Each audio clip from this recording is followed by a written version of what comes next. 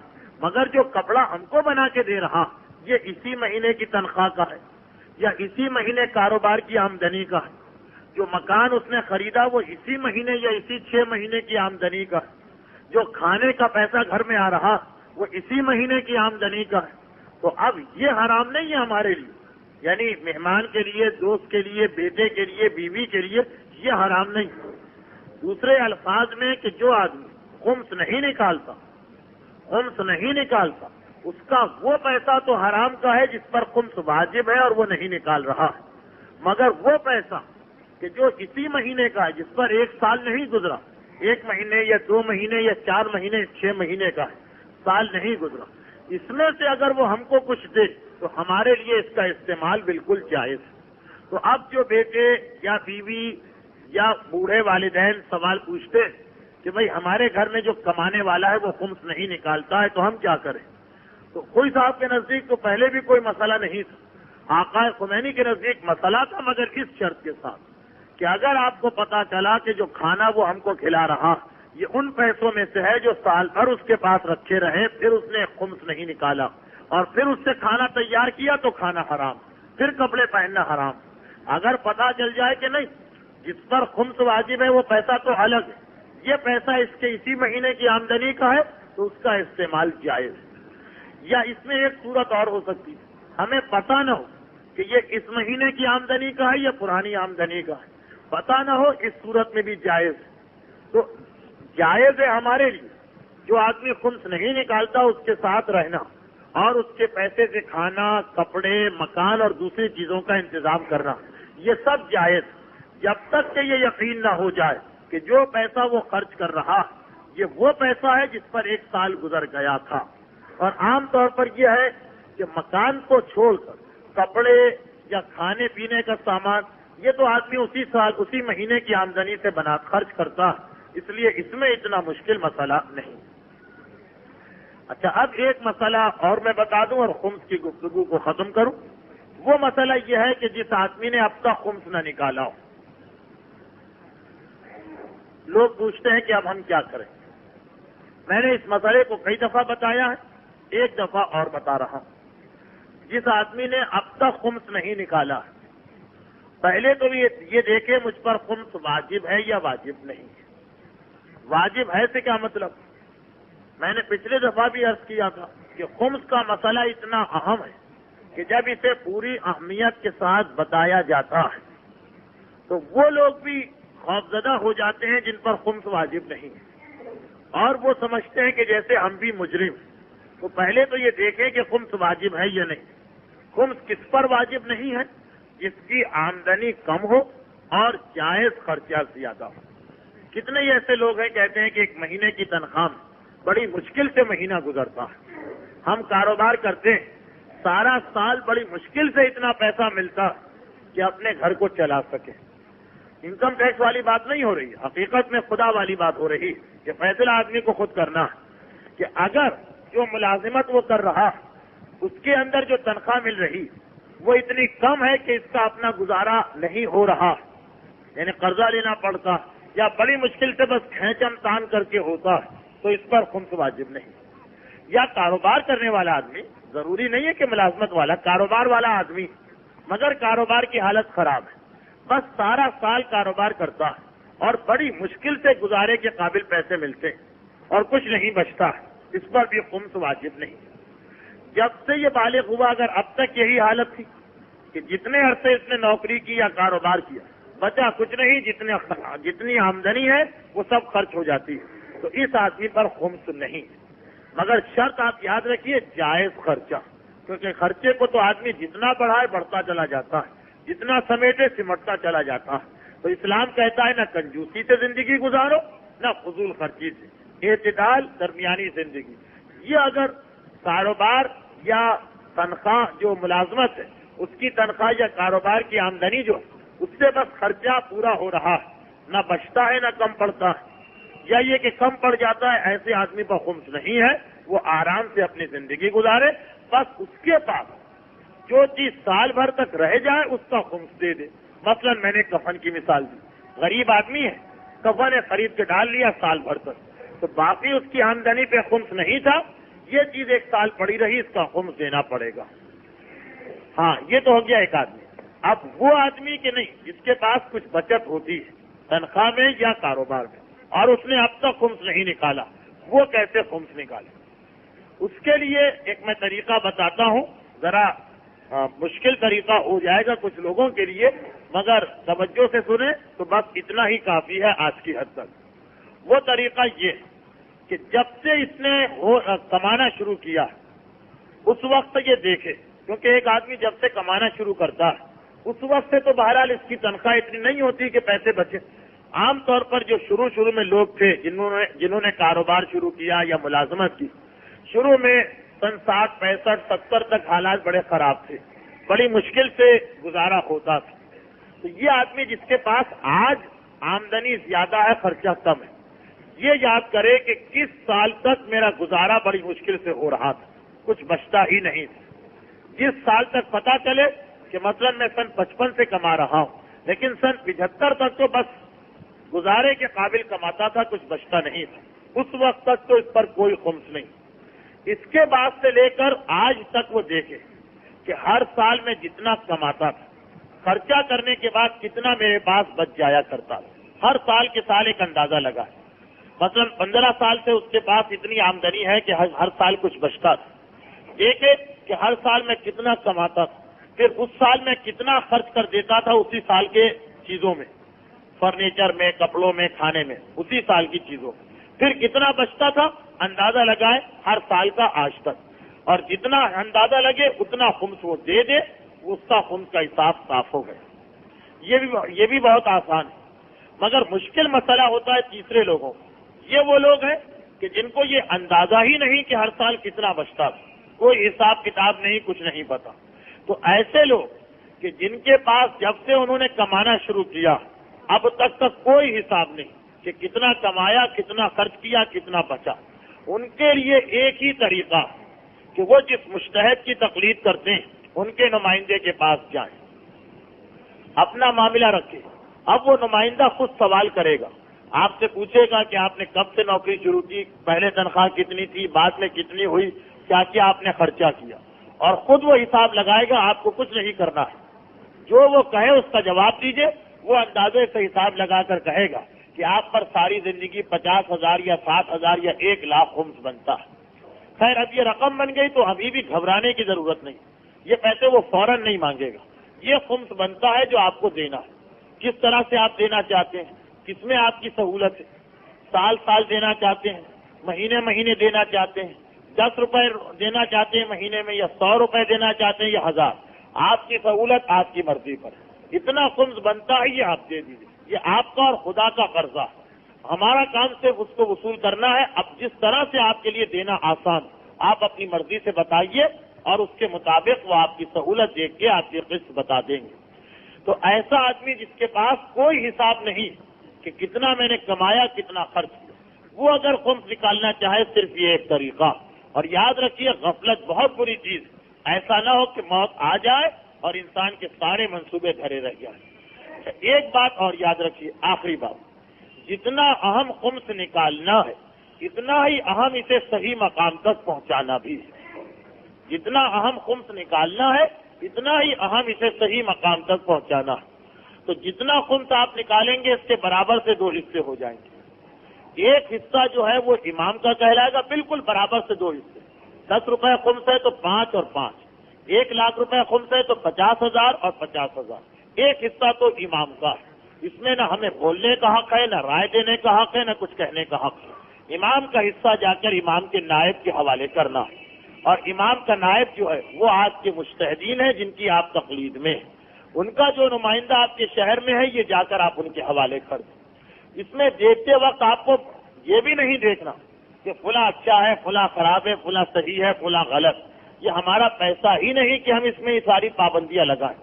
جن کا پیسہ ہے ان کا نائب یہاں بیٹھا ہوا ہے. اب فرض کیجئے کہ آپ نے کسی سے قرضہ لیا, جس سے آپ نے قرضہ لیا اس نے ایک آدمی بھیجا کہ میرا آدمی آ رہا ہے, اس کو دے دو. اب وہ جو آدمی آئے آپ پر واجب ہے اس کو دے دیں، چاہے معاذ اللہ میں کہہ رہا ہوں یہ شرابی ہو، چاہے یہ جواری ہو، چاہے یہ غنا سننے والا ہو، چاہے جھوٹ بولنے والا ہو، اس کے کردار کا ہم سے تعلق نہیں ہے۔ جس نے اس کو بھیجا ہے وہ جانے، اس کا کام جانے، ہم کو تو اسے قرضہ دینا۔ اس نے کہا اس کے ہاتھ میں رکھ دو تو آپ اس کے ہاتھ میں رکھ دیں۔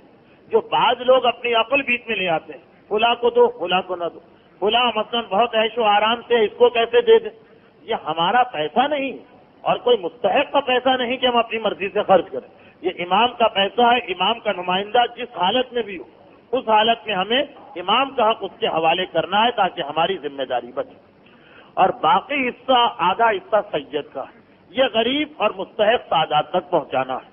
آقا خمینی کہتے ہیں کہ اس کو دینے میں بھی آپ ہمارے نمائندے سے اجازت لے لیجیے، لیکن آقا خوئی کہتے ہیں کہ اس کو آپ اپنی مرضی سے دے سکتے ہیں، بس شرط یہ ہے کہ اس میں 3 باتیں پائی جائیں۔ سید ہو، کیسے پتا چلے کہ سید ہے؟ اگر آپ ہی کے شہر کا رہنے والا ہے تو جو آدمی اپنے محلے میں سید کے نام سے مشہور ہے سب اس کو سید کہتے ہیں، بس وہ سید مان لیا گیا ہے شرع۔ اس سے شجرہ طلب کرنا یا گواہی طلب کرنا غلط ہے۔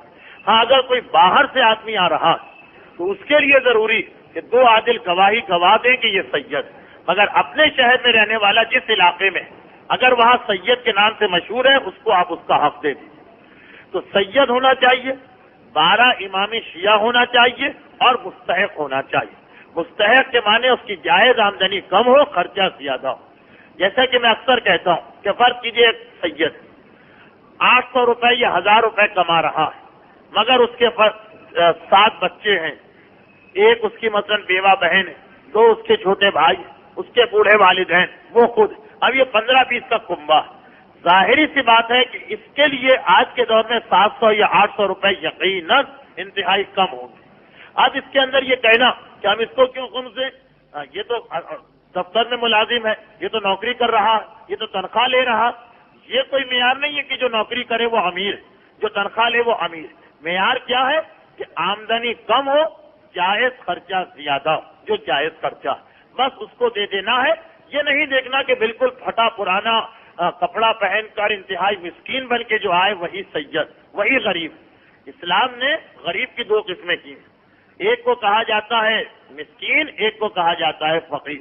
فقیر جس کے پاس کچھ نہ ہو، مسکین کچھ ہو اس کے پاس، اچھا خاصا ہے مگر جتنا خرچہ ہے اس سے کم، تو یہ خمس دونوں کو دیا جا سکتا ہے۔ اور انتہائی غلط طریقہ ہے کچھ ایسے لوگوں کا جو سہم سادات کو اپنے پاس جمع کر کے رکھ لیتے ہیں کہ جب کوئی مستحق آئے گا تو دیں گے، یہ آئے گا تو دیں گے، غلط طریقہ ہے۔ وہ آئے گا نہیں، آپ کی ذمہ داری ہے کہ آپ کے مال میں خمس واجب ہو گیا۔ اگر ایسا ہو کہ دنیا میں کوئی غریب نہ رہے یا ہو غریب سید لیکن بہت ڈھونڈنے سے نظر آئے تو خیر بات ٹھیک ہے، ڈھونڈیں گے تو دیں گے، لیکن جس ماحول میں غریب سید چاروں طرف، وہاں ہم پر خمس واجب ہو گیا آج، تو ہماری ذمہ داری کہ آج ہی جا کر پہنچا دیں، یا یہ کہ مجتہد سے اجازت لے لیں کہ 2-4 دن ہم کو لگیں گے، لیکن جس دن خمس واجب ہے اسی دن اس کو پہنچانا بھی واجب ہے۔ ایک دن بھی اگر آپ تاخیر کر رہے ہیں تو مجتہد یا اس کے نمائندے سے اجازت لینا پڑے گی۔ لیکن آپ نے بڑی تعداد میں دیکھا ہوگا لوگوں کہ سید کا حصہ جمع ہے ان کے پاس، کوئی آئے گا تو دیں گے۔ بھائی لوگ بہت آ کے پریشان کرتے ہیں، ان کے لیے بھی تو کچھ ہونا چاہیے۔ تو یہ تو کوئی مسئلہ اور اصول نہیں ہوا کہ اگر ایک شریف آدمی پریشان نہیں کرتا ہے چاہے وہ غریب ہو، اسے کچھ نہیں ملے گا، جو آ کے پریشان کرتا ہے اس کو دینا چاہیے۔ نہیں، یہ اس انتظار میں کہ کوئی آئے ہم جمع کریں، یہ خود حرام اور گناہ، اس کا حق واجب ہو گیا، اب آپ اس کو فوراً پہنچا دیجئے۔ یہ بہرحال خمس کے سلسلے میں ایک ذمہ داری تھی، ایک مسئلہ تھا، یہ ایک حق ہے سادات کرام کا جو ہمیں ادا کرنا، اور سادات کرام کا ایک حق اس لیے بھی ہے کہ یہ سادات کرام کا حق آل محمد کی جانب سے سادات کو دیا گیا، اور آل محمد کے احسانات ادا کرنے کا تقاضا یہ کہ سادات کے حق کو ایک دن کے لیے نہ روکا جائے۔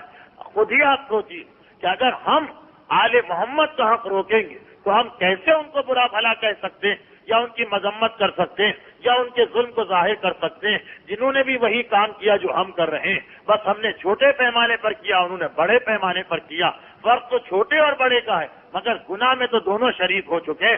تو آل محمد کا حق روکنے والا ان کی مذمت نہیں کر سکتا کہ جو آل محمد کے ظالم تھے۔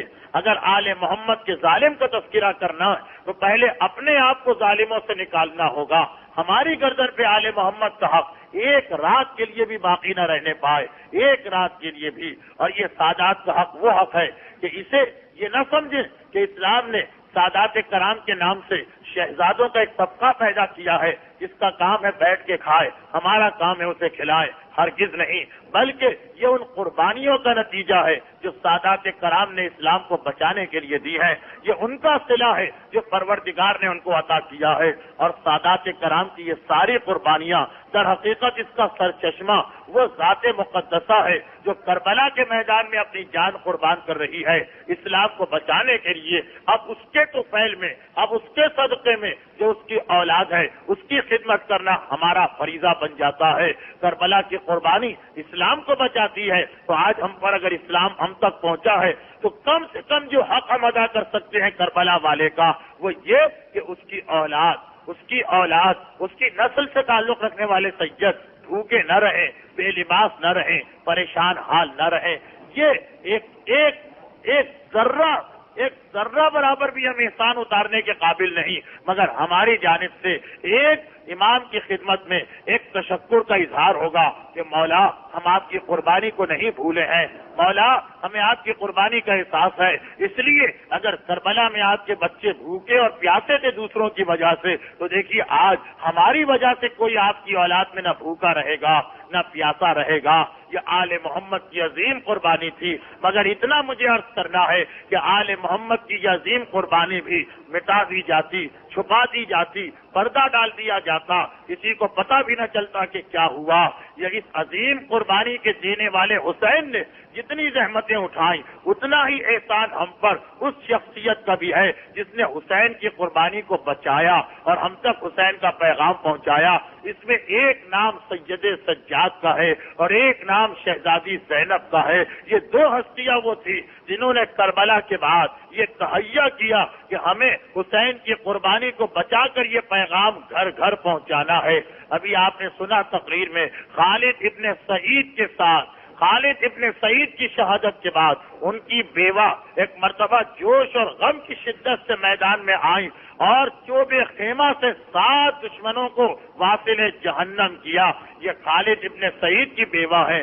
کربلا کی سیدانیاں، کربلا کی بیویاں شجاعت میں ان سے کم نہ تھی بلکہ سینکڑوں اور ہزاروں گنا زیادہ تھی، مگر وہاں پہ صرف یہ احساس تھا کہ ہمیں اس قربانی کو بچانا ہے، اس لیے میدان میں کوئی بی بی باہر نہ آئی۔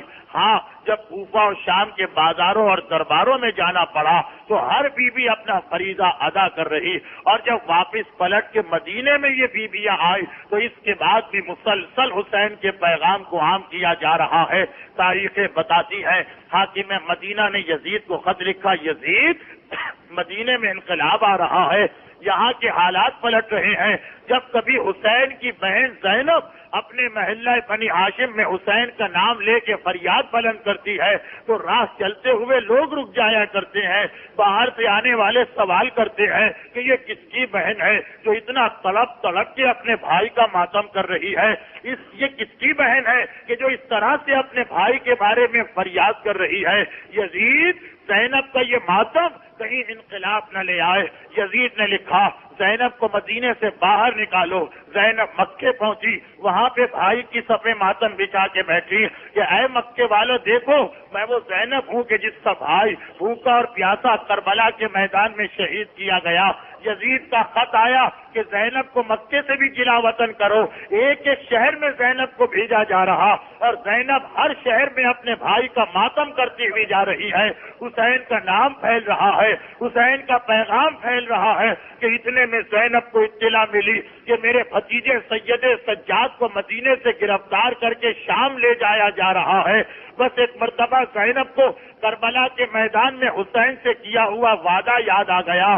تڑپ کے مدینے پہنچی، سید سجاد سے کہا بیٹا تیری پھوپھی بھی تیرے ساتھ چلے گی، تجھے تنہا نہیں چھوڑ سکتی۔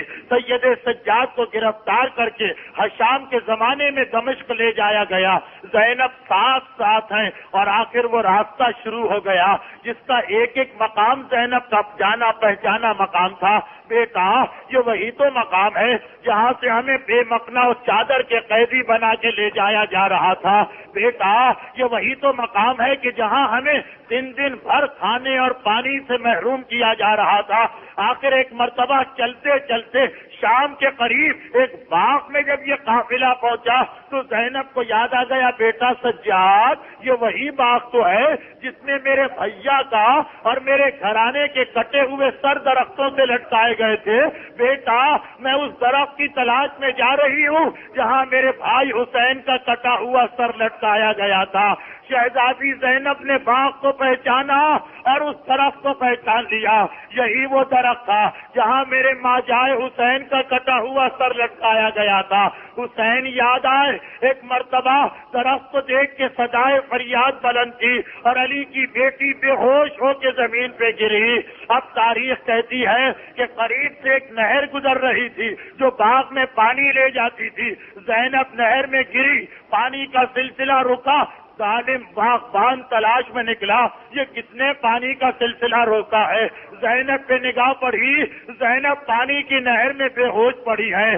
ارے کاش زینب کو ہوش میں لانے کی فکر کرتا, یہ پوچھتا کہ آپ پہ کیا پریشانی گزری. نہیں, ایک مرتبہ اس حالت کو دیکھا, ہاتھ میں بیلچا تھا, پوری طاقت سے بیلچا اٹھایا اور زینب کے سر پہ بیلچے سے وار کیا.